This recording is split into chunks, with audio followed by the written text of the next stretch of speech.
1966.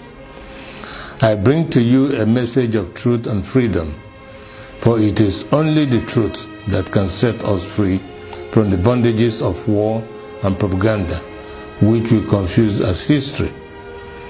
My name is Colonel Emmanuel Nwora Nwobosi. I am 80 years old. It is time to be bold. I am too old to lie. I am not afraid to die. It is time to tell you why we had to try.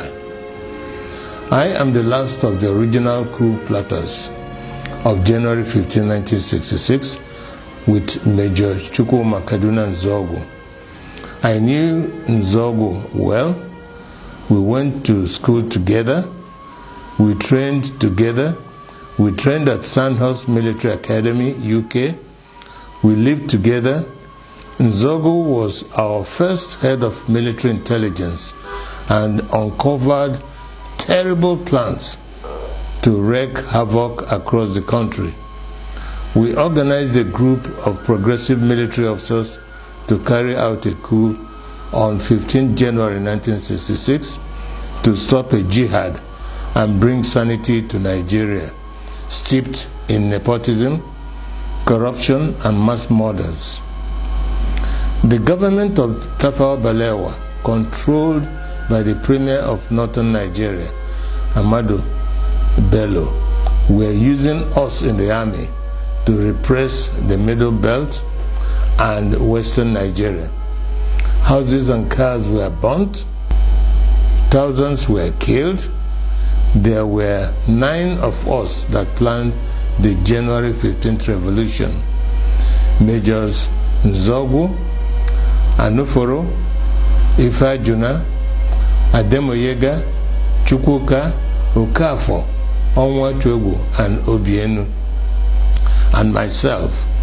However, 4 of us started it: Major Ifeajuna and Major Ademoyega in the south, and Major Nzogu and myself in the north. We then united as a single revolution. I am the last of the 4 original revolutionaries. None published the complete truth. Only me, Colonel Emmanuel Nwobosi, is alive today to tell the final truth, so that the lies will not triumph forever. They used us to repress the Middle Belt and the Yorubas. When we saw genocide, we began to disobey orders and swore to stop them. For instance, Major Chris Anuforo refused to release mass murderers caught with weapons and was court-martialed. He was replaced by Major Hassan Katsina, a northern Muslim willing to act. I was in Abeokuta, but refused to repress Yorubas. Instead, I opened our barracks as a safe place for them to run to. They told many lies about the January 15 boys to justify their genocide, but it is those of us that planned the revolution that they should have killed, not the 3 million innocent Biafrans that knew nothing. For years, I kept quiet, blaming myself and wondering whether at 27 I was too radical, that my actions led to the death of millions. Today, the same evil in 1966 is being unleashed. As I watch, my sense of guilt has vanished, because we were not the evil. We were trying to stop the evil. That evil is radical Islamism. I have decided to speak out and warn the world of the impending disaster if we do not stop it. Each time radical Muslims plan a jihad in their religious mission to conquer the world, they will fail. But in the attempt, thousands and even millions will die. That happened to us in Biafra. At this point, let me differentiate between peaceful, law-abiding Muslims and radical Muslims who want to kill others, to force their religion on them. The problem is that wherever peaceful Muslims are, there are some radical Muslims amongst them. That is why they began a jihad in 1966. That is why we had to stop it. That is why they killed millions of our people. That is why we declared Biafra. Because we are a peaceful people, and oil and water can never mix. My story is a warning to Nigerians. For years, I was prevented from speaking the truth by exile, prison, harassment, poverty, surveillance, and death threats held over many of the actors like Ojukwu, Zik, Awolowo, Ibiam, and the January 15 boys that survived.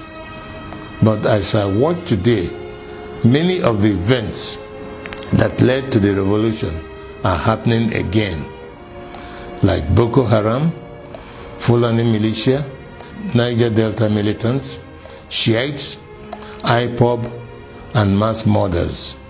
Some people think we acted wrongly in carrying out the January 15th revolution, but they may not be fully aware of the realities then.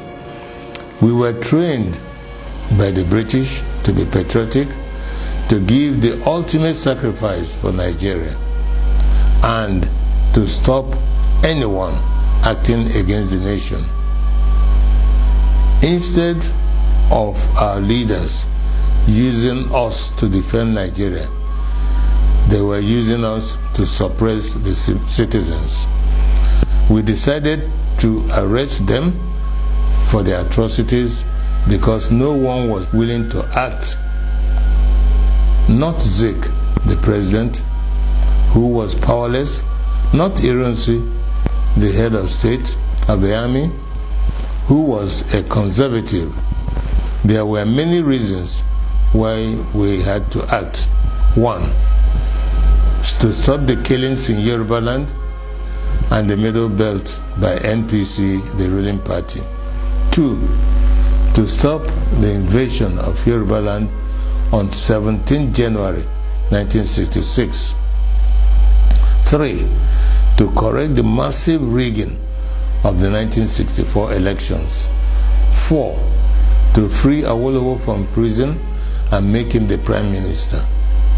Five, to stop the terrible corruption, nepotism, and regionalism of the NPC, the ruling party. Five, to stop Ahmadu Bello's planned jihad. It was good that we acted to save the Yoruba and the Middle Belt people, and we thought that was enough to stop the jihad. We could not foresee that they will massively attack innocent Igbos. Blame those who decided to massacre our people for their evil. Today, we are fighting Buhari. He is killing Shiite Muslims and IPOB members. With the benefit of hindsight, we can see other ways of dealing with such evil. But for us in 1966, we just wanted to save the people from massacre. I wish to congratulate Nnamdi Kanu and IPOB for the good work they are doing to free our people from Nigeria and radical Islamism. Many of our people do not understand how vast IPOB is as an organization and the quality of the people that run it. On arrival in Israel, I started meeting high-quality professionals, and I was amazed. I don't know how IPOB united power professionals abroad, power traders at home, and ordinary people from market women to even riff-raff, all under one IPOB family with worldwide radio and television. Every Igbo and Biafran should be proud of them. They are the strongest force we have today to achieve freedom for all Nigerians. No wonder they can take on the Nigerian government and win. However, it is money that makes things work. I shall donate 10% of all the profits of my new book to IPOB. It is my tithe to freedom. Tithing is God's tax to raise money for the government of the children of God. I urge you all to regularly do the same so we can have the resources to achieve our objectives. On this day of 15th January 2019, the anniversary of our revolution, I want to hand over to Nnamdi Kanu and IPOB the baton of the January 15 boys. To you, to complete the revolution we started. I am Ogene Obosi, a chief and elder of the Obosi people. I bring to you the blessings of the ancients. I fought for Biafra. I was wounded for Biafra. I shall die for Biafra. He said,